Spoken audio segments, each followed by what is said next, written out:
Так, Иван Иванович Шамаев, пожалуйста. Спасибо. Так, ну, значит, что такое депутат-профессионал? Как ни крути, это депутат, тот депутат, который получает зарплату за свою депутатскую деятельность. И ничего тут, в общем-то, придумать нельзя. Как известно, согласно этой терминологии, в пятом созыве работали 17 депутатов, а в шестом 19.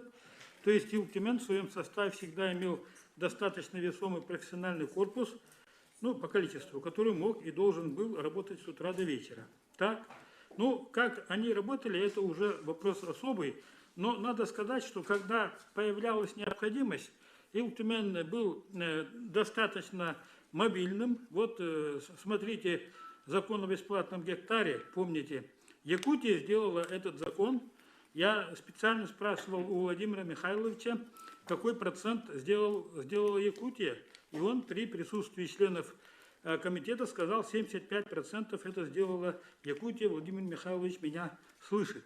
А этот закон очень непростой закон был, это очень важный закон был. И мы этого добились. То есть, когда появляется необходимость, Илтумен может многое сделать. Так? И поэтому так вот обвинять огульно, я считаю, что это не совсем правильно, что вот Илтумен то не успевает, это не успевает. Но смотрите, вот я специально спрашивал, так? Алексей Ильич сказал, что 16 собраний достаточно. Ну, хоть 20 делайте, то есть, скажем, 2 раза в 2 недели делайте. Депутат должен посещать, и если, значит, ну, допустим, могут быть такие возражения, что если депутатов-постоянников будет 25, а общественников 45, то могут возникнуть трудности с кворумом пленарных заседаний. Так?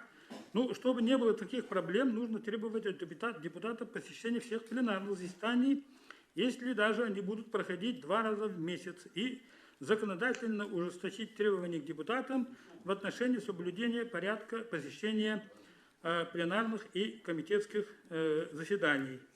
Так, еще я предлагаю рассмотреть вариант, который поддерживает предложение Ильдархана в части снижения количества депутатов, избираемых партийным списком до 25%.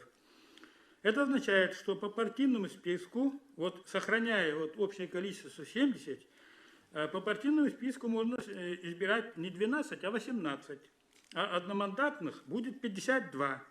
В этом случае среднее количество избирателей одного одномандатного округа снижается от 18,5 тысяч до 12,5 тысяч.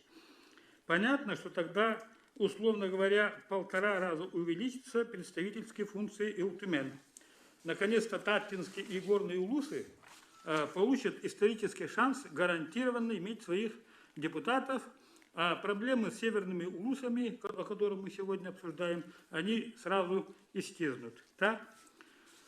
Ну, я, значит, хочу сказать следующее, значит, товарищи депутаты и господа депутаты, так?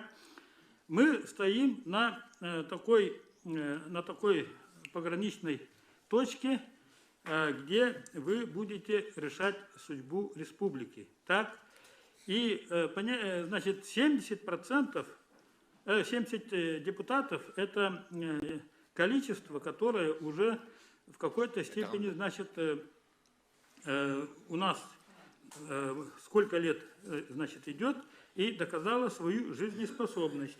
И снижение, скажем, до 50, там, до 48 будет иметь исключительное значение. Почему? В таком случае даже такие тяжеловесы, как Жилков Александр Николаевич, Николаев Юрий Михайлович, который здесь сидит, такие люди, даже такие люди не смогут пройти в Илтумен. Так? То есть будет абсолютная управляемость, я думаю, что будет практически абсолютная управляемость значит, нашего законодательного органа. Не секрет, что исполнительная власть республики находится под огромным, значит, давлением центральной власти. Вот. И центральная власть, она, значит, политические силы там разнородные, есть и неконструктивные. Вот. И поэтому вы, господа депутаты, вы должны читать и уметь читать и между строк, Вот. И поэтому хочется сказать, вот присоединяясь к нашим аксакалам тоже, вот, не секрет, что политическую жизнь в сегодняшней России охватила сильнейшая турбулентность. Сейчас не время совершать революции.